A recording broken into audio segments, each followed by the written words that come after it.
All right, in this video, we want to find the equation of these functions over here from the graphs.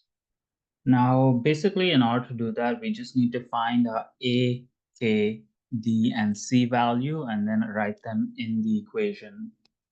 One thing to note is that K can only be either plus or minus 1 in these equations. Basically, if we have a reflection in the y-axis, it's going to be -1. And if there's no reflection in the y-axis, it's going to be +1. K cannot be any other value, or you don't have to really find any other value for K because the A will take care of that.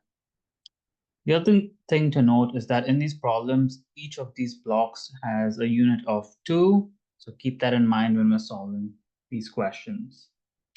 Let's start with the first one over here. This is a square root function.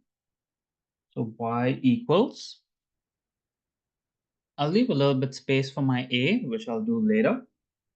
And I'll open a bracket. Or actually, not a bracket, but a square root. Now, there's no reflection in the y-axis here, which means my k is +1, so I don't need to write it.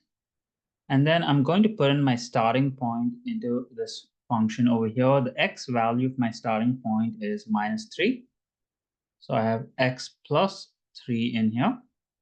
And the y value of my starting point is -2. So I have -2 out there. So that's my d value and my c value. I've already done my k value, which is +1. So I didn't need to put it there. So now I just need to figure out my a value.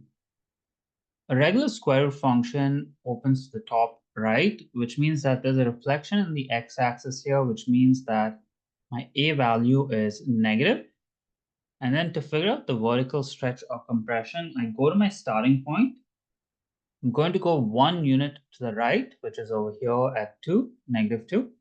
And then I'm counting how many units I'm going down. So to get from here to here, I'm going 2 units down, which means that my a value is -2. So that's the equation for the first function there, -2 root x plus 3, and then -2 outside the root. Let's follow the same process for the next couple of questions. The second question here is an absolute function. So again, I'll just leave a little bit space for my a, and I'll put my absolute line here. Absolute functions, we don't have to worry about a reflection in the y-axis because it looks identical, so there's no k value.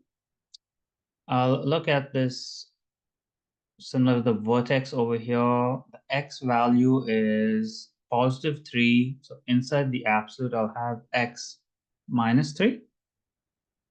And over here, the y value is -2. Outside here, I have -2. And now I just need to figure out the a value. There's no reflection in the x-axis, so it's going to be positive. And if I start here at this vertex, if I go 1 unit to the right, which is half a block, I'm here at 4.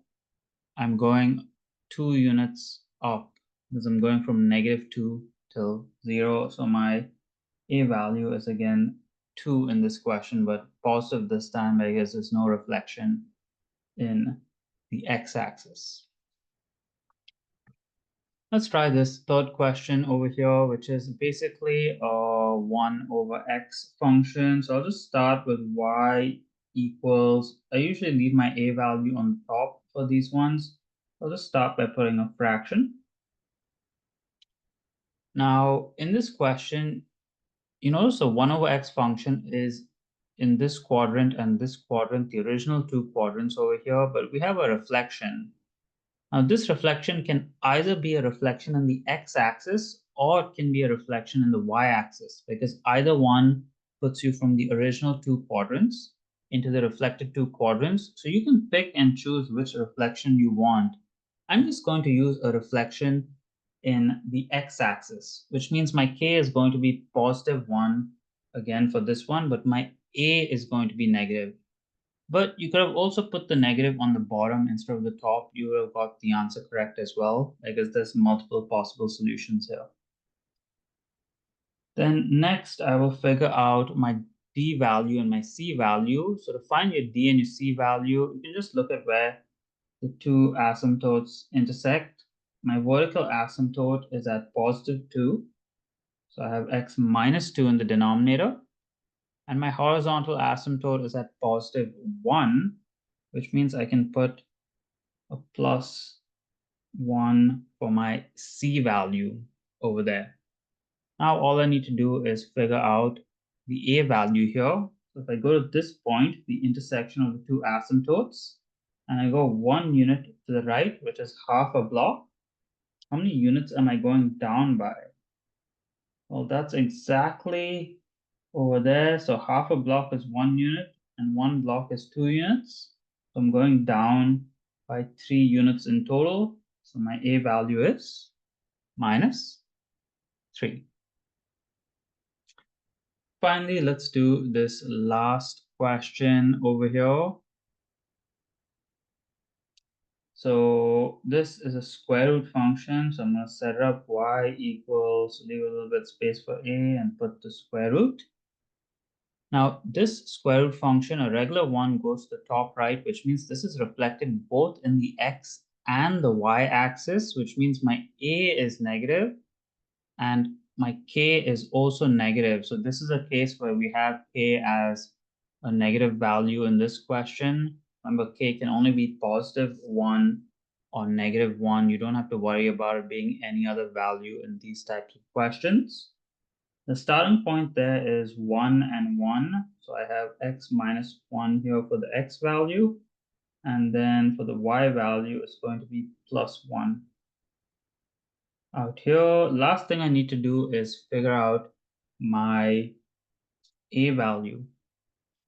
So if I start at my starting point here and I go 1 point to the left, how many units am I going down by? Well, I know half a block is 1 unit. So if I go 1 to the left, I'm going down basically by a quarter of a block. Half a block is 1 unit, a quarter of a block is half a unit. So my A value is just -1/2. And that is the solution to this question here. If you made it to the end of this video and you found this content helpful, please hit that like and subscribe button. Thank you for watching and have a wonderful day.